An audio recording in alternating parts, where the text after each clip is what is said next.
അയോധ്യ രാമക്ഷേത്രത്തിൽ ധ്വജാരോഹണ ചടങ്ങ് നിർവഹിച്ച് പ്രധാനമന്ത്രി നരേന്ദ്രമോദി. രാമക്ഷേത്രത്തിന്റെ 191 അടി ഉയരമുള്ള ഗോപുരത്തിൽ പ്രധാനമന്ത്രി കാവി പതാക ഉയർത്തി. രാമക്ഷേത്രത്തിന്റെ നിർമ്മാണം പൂർത്തിയാകുന്നതിന്റെ ഭാഗമായിരുന്നു ചടങ്ങ്.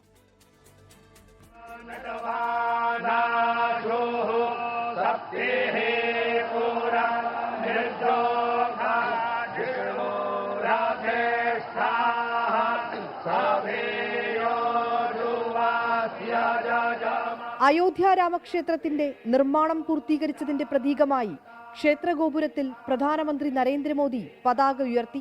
10 അടി ഉയരവും 20 അടി വീതിയുമുള്ള പതാക, സൂര്യ അടയാളവും ഓം ചിഹ്നവും പതാകയിൽ ആലേഖനം ചെയ്തിട്ടുണ്ട്. 190 അടി ഉയരത്തിലുള്ള ഗോപുരത്തിലാണ് പതാക ഉയർത്തിയത്.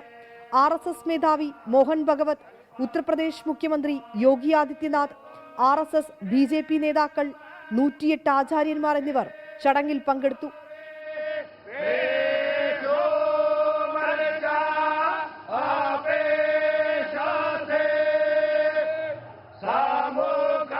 കൊടിമരം സ്വപ്നങ്ങളുടെയും അഭിലാഷങ്ങളുടെയും പ്രതീകമാണെന്ന് പ്രധാനമന്ത്രി. सियावर रामचंद्र की जय सिया राम। संपूर्ण भारत, संपूर्ण विश्व राममय है। श्री राम परिवार का दिव्य प्रताप इस धर्म ध्वजा के रूप में इस दिव्यतम भव्यतम मंदिर में प्रतिष्ठापित हुआ है. അയോധ്യയിലെത്തിയ സാക്കേത് കോളേജിൽ നിന്നും അയോധ്യയിലേക്ക് പ്രധാനമന്ത്രി റോഡ് ഷോ നടത്തി. സപ്തമന്ദിരത്തിലും ശേഷാവതാര ക്ഷേത്രത്തിലും മാതാ അന്നപൂർണാദേവി ക്ഷേത്രത്തിലും പ്രധാനമന്ത്രി ദർശനം നടത്തി.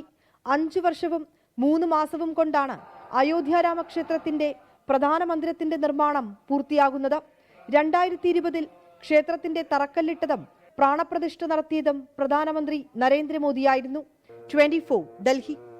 ലോകത്തെവിടെയായാലും ഏത് സമയത്തും 24 വാർത്തകളും ഓഗ്മെന്റഡ് റിയാലിറ്റി പാക്കേജുകളും എക്സ്പ്ലെയിനറുകളും വിശദമായി കാണാൻ ഞങ്ങളുടെ യൂട്യൂബ് ചാനൽ നിങ്ങൾക്ക് സബ്സ്ക്രൈബ് ചെയ്യാം.